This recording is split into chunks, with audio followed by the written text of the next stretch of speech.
Hi. In this module, we're going to be talking about the era following the Revolution and following Napoleon. So, as mentioned in the previous module, we have now entered the post-revolution era, and its revolutions are not nice and neat. They're messy, and things are uncertain in France, and the French still don't really know what they want their government to look like exactly. So there are many debates raging on. Many different forms of government are going to be tested, um, but the uh, the revolution did have some very lasting effects, and we can talk about these right here. So, some of the effects of the revolution was number one, the possibility of people uprising and coming together against certain ideals or for certain ideals, and being able to overthrow their own form of government and not just accepting things as they are. So, if you recall, we've gone through the Middle Ages, and then we were stuck with this um, form of lordship, and you listen to your lord, and that person was the person who determined everything. And then we moved on to a system where there was the king, and the king was the ultimate authority, and the king became more and more detached from the people, um, and more concerned just about their own selves. And then we moved on to the revolution and the people uprising um, due to lack of food and just complete disregard for their own well-being. Um, so here we find out that people can band together and fight the power, if you will. So another thing that came out of the revolution was that even though France was debating whether or not to keep the monarchy, one thing was sure was that the powers of the monarch were going to be limited from here on out, and this also sent a signal to the rest of Europe. If this could happen in France, it obviously could happen elsewhere in France. And this changed the mindset of monarchs, thinking that, you know what, if you want to maintain your grip on the monarchy, if you want to keep living the life that you've led so far, maybe you should consider having something like a constitutional monarchy or some other form of government where the king or the queen is not the end all be all, and kind of limit the powers of the monarch. And so, even though France will return to somewhat of a monarchy, um, the powers of the monarch are limited. Another thing that's come out of this movement was um, prior to the revolution, people were starting to get together and being educated and talking about how things should be. And we have the age of enlightenment, where people become much more philosophical about things, and they start to talk about the rights of man and the fact that all men are created equal, all men should have the same rights, and so now we have this idea of that there is a certain equality, that one man is not born better than another man, whereas previously it was thought that people who were part of the royal family just were a completely different class of person, that the peasants were nothing, and people who had royal blood or who were in a different social class were better. So now there's this idea that no, you're not better, that everybody actually is equal. And another thing that this led to is having a more standardized code of law. So we talked about it, the civil code, where based on the equality of men, not women, but just men. Women are still pretty firmly oppressed. Um, but there's this idea that now we have a standardized law. So previously, the person, depending on which region you were in and what type of system you were in, you could be either following Roman law or you could be following more of a feudal system type of law where the king or the prince or whoever, the duke, would decide who was right and who was wrong.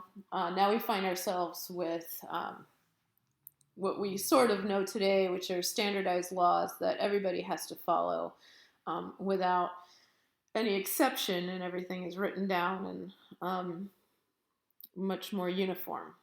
So these are kind of the effects of the revolution, which led up to, the rise of Napoleon and ultimately the fall of Napoleon due to his defeat in Waterloo and his exile to St. Helena. So when Napoleon was exiled the first time, um, the person who took over for Napoleon, they returned to the Bourbons, so the House of Bourbon, which was the house that had Louis the 16th, Louis the 14th, and we are now to Louis the 18th. And you might wonder why we skipped Louis the 17th. Louis the 17th was Louis the 16th's son. Louis the 16th, who died by guillotine and was married to Marie Antoinette, who also died by guillotine. Louis XVII was taken and imprisoned, and he, sadly enough, died of neglect. They just, the poor kid, pretty much, he was the son of Louis XVI, and they just mistreated him, and he just ended up dying of neglect. So we're now to Louis XVIII, who was the brother of Louis XVI. And he takes over from Napoleon, and he is not the most popular. Um, he makes changes to the Constitution that the people do not like, and there's once again this struggle between a return to the monarchy, which obviously the monarch would like to see, but also making concessions so that there isn't this massive uprising. So it's kind of a difficult position to be in, and he holds on to power until 1824, and except for the 100 Days when Napoleon comes back to power. So Napoleon was exiled in Elba, which was off the coast of Italy, and he escaped. And he came back to France, and he had what we call the 100 Days, where he took back his power and was ultimately defeated at Waterloo and exiled again. And then Louis XVIII took back the power, took back the reins of power for France. So, although we have a return to the monarchy in the form of Louis XVIII, we do see some form of compromise from him, some kind of trying to maybe try to balance things out a little bit. However, his successor does not really fit that mold. It should also be noted that at this point in time, the French flag is more or less what we know, how we know it today, red, white, and blue. And at that point, it was banned. July 14th, Bastille Day, wasn't celebrated, and the national anthem, La Marseillaise, was not to be played.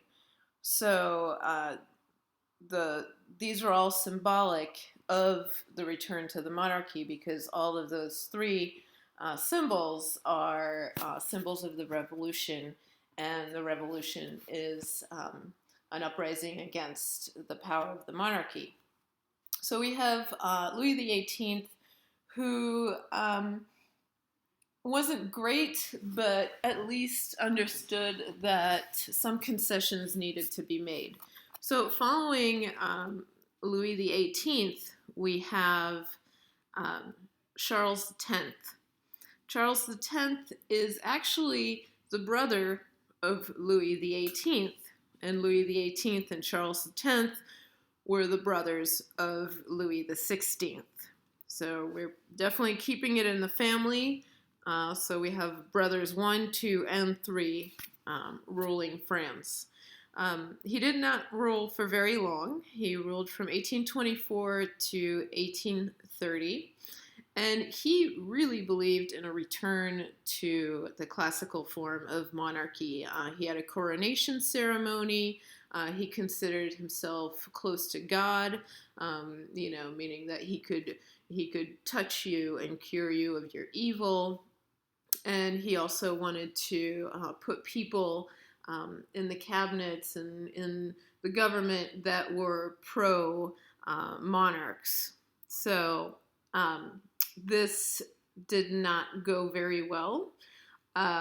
So, along with this growing grab of power, uh, France was going through some bad harvests, and so people were discontent, and there were some massive revolts in Paris, a time period called the Three Glorious Days of revolt in July of 1830.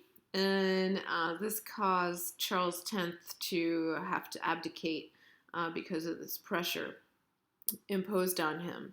So Charles X would like to see his grandson become King of France, but his grandson is only 10 years old.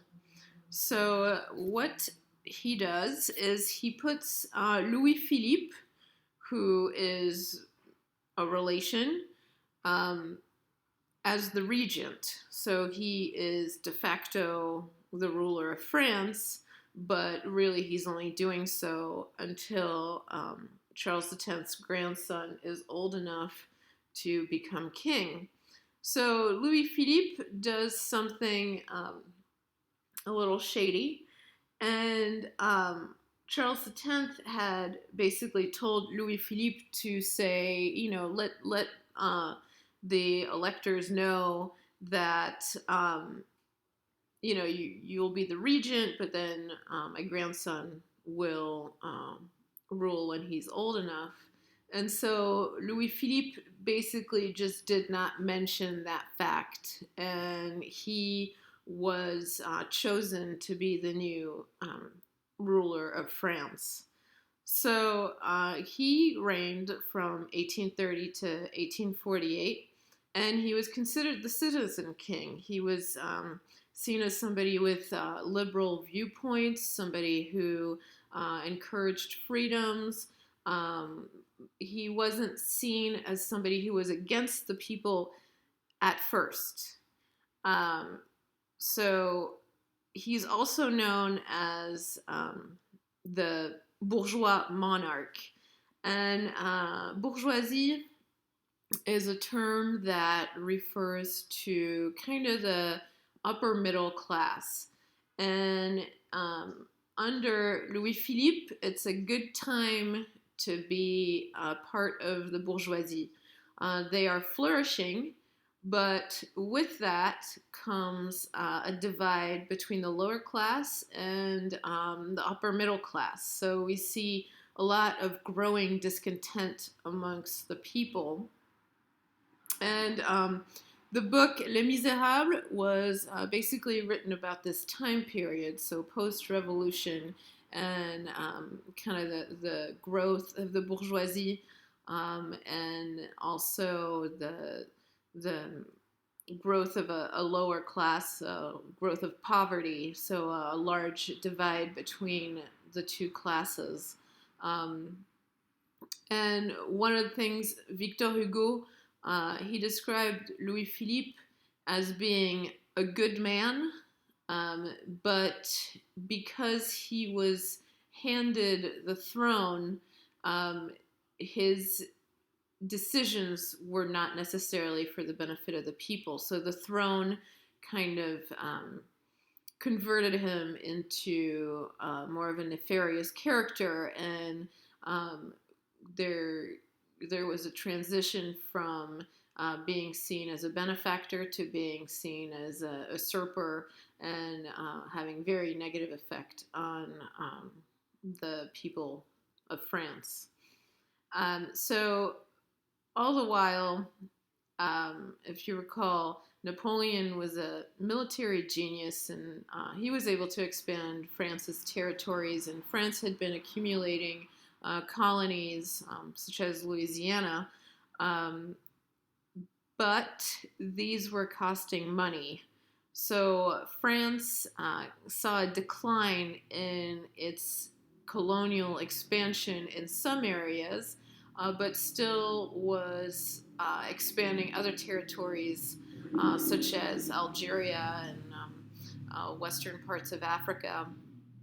So some areas were being sold off, and other areas were being expanded. One of the other things that was happening at this time is that we're seeing the beginning of the Industrial Revolution. And what this means is that areas that have large amounts of coal, coal which was necessary to for the functioning of machines and factories, areas that had a lot of coal, access to a lot of coal, were doing well.